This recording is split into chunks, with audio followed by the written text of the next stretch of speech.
Our story begins with Yuji, an ordinary young man destined to die, only to find himself reincarnated into another world. In this new realm, Yuji began his life as a tamer of red slime creatures, using these monsters to achieve a series of consecutive successes across multiple cities. These accomplishments came each time he managed to save a city he traveled to from a genuine threat that endangered its existence. Because of that, Yuji soon became the most famous warrior and magical monster tamer in the entire world. Though he constantly faced difficult situations and tremendous challenges, his courage and exceptional skill always allowed him to overcome every danger. He later traveled to a new city called Foston. There, Yuji headed straight to the Adventurers Guild. He spoke to the guild official, telling him that he had brought a considerable amount of Darren flowers, and that he had come to sell them. He then instructed the red slime accompanying him to take out the flowers, and the entire guild hall instantly filled with the massive quantity of blooms Yuji had gathered. The receptionist rushed out to call the guild master and inform him of what had happened. The guild master arrived,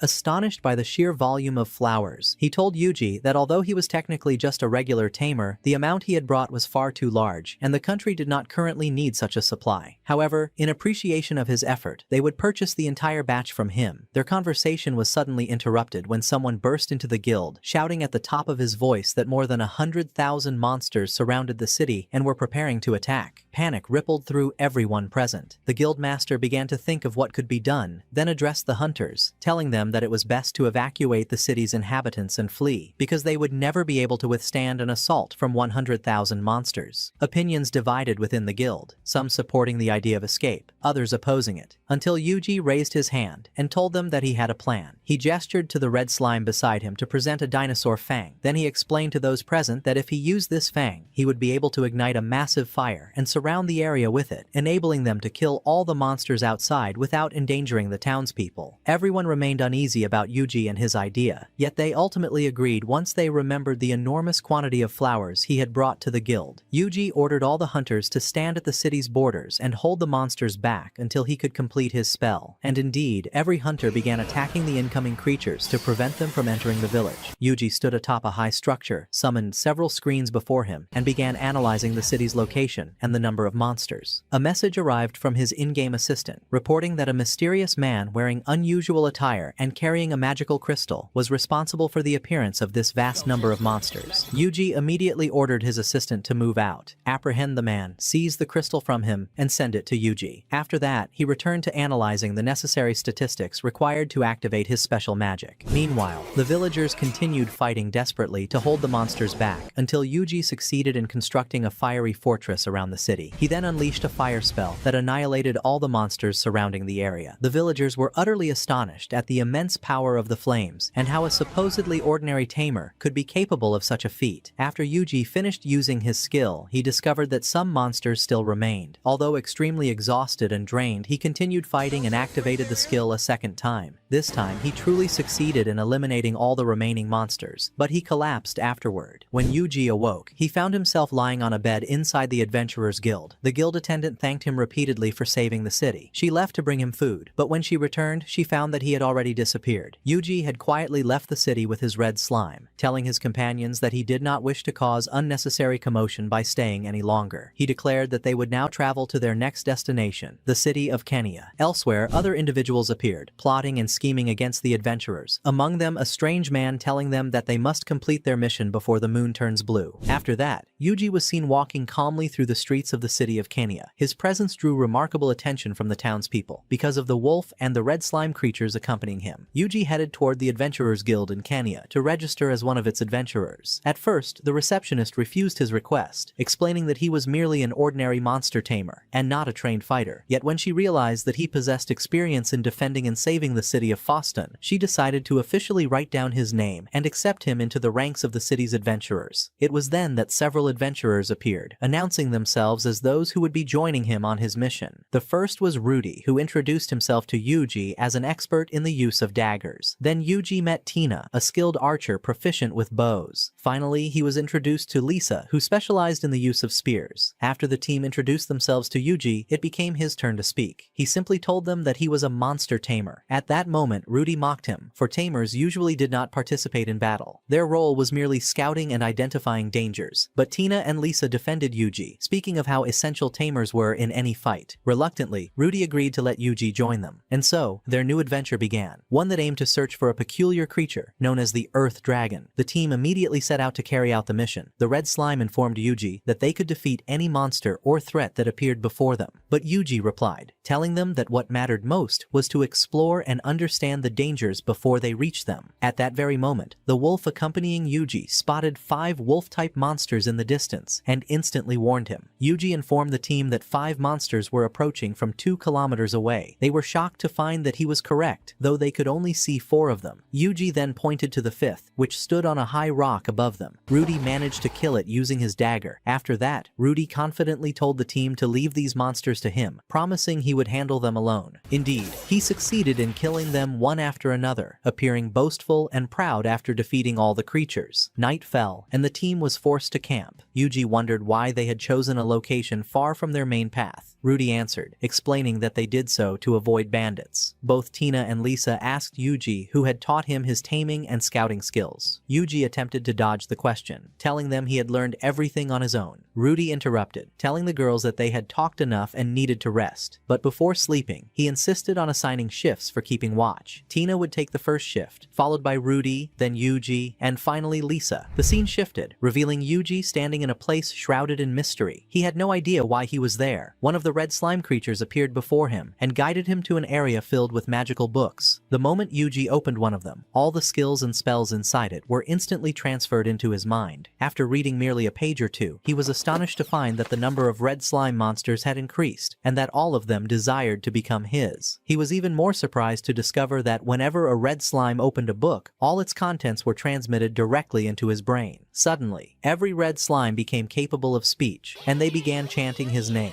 Yuji awoke abruptly, and realized it had all been a dream. One of the red slime creatures spoke to him, informing him that Rudy had left his position in the middle of his assigned watch. It also told him that Lisa and Tina had disappeared as well. It turned out that Tina and Lisa had been hiding in the forest because they did not trust Rudy. They believed that he cared about no one but himself, and that there must have been something malicious behind his insistence on dividing the watch shifts the way he did. Meanwhile, Rudy appeared standing deep within the forest, sensing movement nearby. He threw his dagger toward the source of the motion, only to realize he had hit no one. He had struck the red slime, which was completely unharmed. Rudy then ran deeper into the forest, passing through several security traps that had been set up. He approached a small cabin hidden among the trees. Tina and Lisa were completely baffled by the place Rudy was heading toward. Rudy entered the cabin and met with a man, telling him, "I have a very valuable catch for you. 2 girls and a boy. You can leave the boy alone. The monsters will devour him anyway." While Rudy spoke with the man, one of the red slime creatures crept close to the cabin, recorded everything he said, and transmitted it directly to Yuji, who listened to the entire conversation in real time. At the very moment when Rudy was speaking with the man inside the cabin, they heard a sound coming from outside. When both stepped out to see what was happening, they were startled by the sudden appearance of a strange creature lurking in the darkness, one they had never seen before. Rudy instantly realized that he had walked straight into a trap of his own making, and both men decided at once to retreat and hide from the terrifying monster. In reality, this creature was nothing more than the wolf and the red slime companions belonging to Yuji, but the pitch-black night made their combined silhouette appear like an enormous, fearsome beast. Yuji, communicating with them from afar, was directing their movements and instructing them on exactly what to do. Yuji chose to use an ice spell, freezing the entire cabin where Rudy had been hiding. At that same time, the moon had already transformed completely into a deep blue color. Yuji met Tina and Lisa at the now frozen cabin, where they saw the old man, Gilios, frozen solid. Yuji was surprised when he learned that the 2 girls knew his name. When he asked them how, they explained that Gilios was the most notorious bandit in that forest, and one of the most wanted criminals in the region. Tina and Lisa then set out to find a suitable place to camp. Yuji, however, called upon one of the red slime perched above them, and in mere seconds it provided him the exact location of the best campsite in the area. The 2 girls were overwhelmed with admiration and astonishment at Yuji's sharp intellect and capabilities. Amid their amazement, Yuji instructed the red slime creatures to light a fire and erect the tents. He and the wolf decided to alternate shifts throughout the night to keep watch. All of this took place under the lingering gaze of gratitude and admiration from Tina and Lisa, who thanked Yuji for his chivalry before entering their tents to rest. rest. At sunrise the next morning, the team resumed their journey, continuing their mission to gather more information about the Earth Dragon. As they walked, they felt strong winds sweeping toward them. The red slime informed Yuji that the source of the wind was the Earth Dragon itself, as the legend described, and that the currents originated from the direction of Oline Gorge. The team then decided to head toward Oline Gorge. Yuji noticed that Tina and Lisa had begun trusting him and his red slime companions more than ever, to a degree that reminded him of his early training days before becoming an official adventurer. He recalled the moment when his instructor had asked him to place his hand on a crystal sphere, and how the instructor afterward was astonished and asked him to cast a spell on a massive boulder. When Yuji unleashed a fire spell, the instructor immediately realized that Yuji's magical ability belonged to an extremely high tier. The instructor told him, "This skill must drain you greatly. You should call out the spell's name aloud." He also instructed the red slime creatures to use minor spells on monsters, such as rock shots and small fireballs, so that they could assist efficiently without exhausting themselves. Yuji found the strategy practical and extremely helpful. Before long, the team approached the gorge. Suddenly, the sky shifted colors and the moon turned completely blue, baffling everyone. Tina and Lisa asked Yuji what they were witnessing, but he had no idea what this strange phenomenon meant. Meanwhile, in the village of Kenya, the village chief Ryo was sitting with the elder Steel. They were discussing the legend of the Blue Dragon, known as the Great Catastrophe, an event that occurred only when the moon turned blue. Steel explained that the legend was ancient and recorded in his book of myths, and that it seemed they were on the verge of facing this catastrophe. At that very moment, the Blue Dragon appeared. One of the red slime spotted the dragon from a kilometer away. Tina and Lisa asked Yuji whether this was the Earth Dragon, but Yuji replied that this one was far larger. The girls instantly understood that this monster belonged to the category of calamity-class creatures, and believed the best course of action was to return to the village. The team decided to head back through the gorge since it was heavily protected by the strong winds, which prevented monsters from entering. Although the path was considered safe, Yuji ordered the red slime and the wolf to walk ahead, eliminating any creatures that might appear. When a gigantic bear emerged and charged toward them, the red slime swiftly defeated it. Once the red slime reached the end of the gorge and cleared the path, the team was able to proceed safely. Tina and Lisa, upon seeing the bodies of the monsters defeated by the red slime, found their trust in Yuji's monsters deepening even further. But suddenly, as they reached the midpoint of their return, the ground split apart beneath them, revealing the Earth Dragon itself. Tina and Lisa immediately rushed to hide, while Yuji faced the dragon using simple spells, such as stone shots and fireballs, none of which had any effect. The dragon hurled a massive boulder toward Tina,